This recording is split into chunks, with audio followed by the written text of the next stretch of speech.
I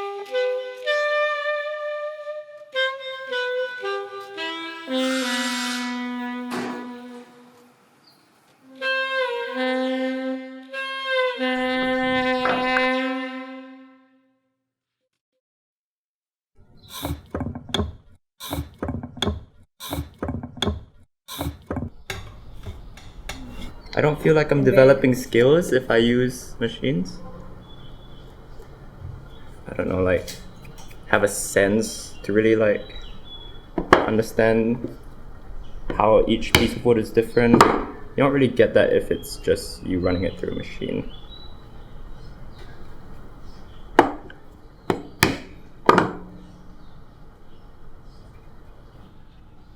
In uni, I was moving places and I didn't want to buy furniture, so we would just go to school and just make stuff.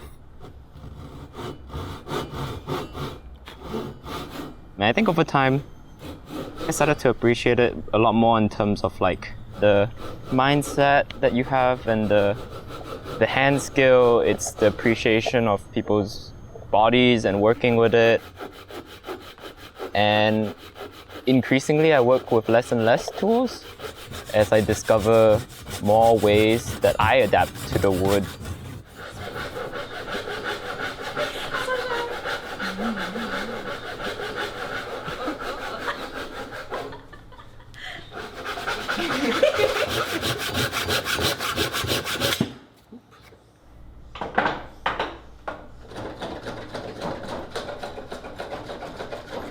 I graduated during the pandemic, and then I actually got a couple jobs and then they were both rescinded.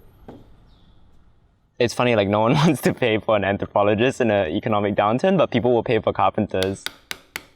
And that also just shows you how valuable a skill it is.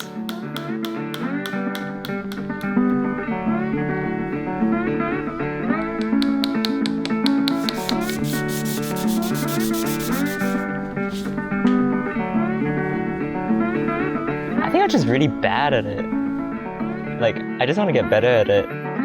It's really challenging, it's really rewarding. It just needs a lot of patience. Yeah, exactly.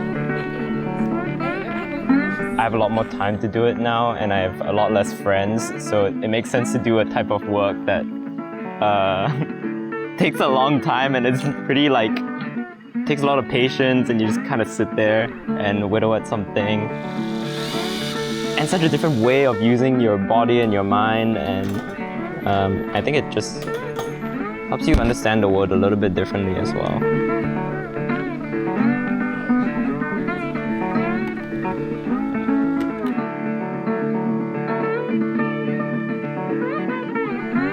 Yeah, could try and put some grease in there.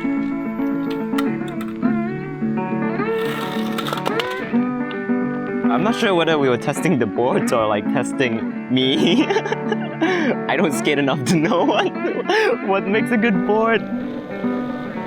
They're fun to play with. That's how I would put it.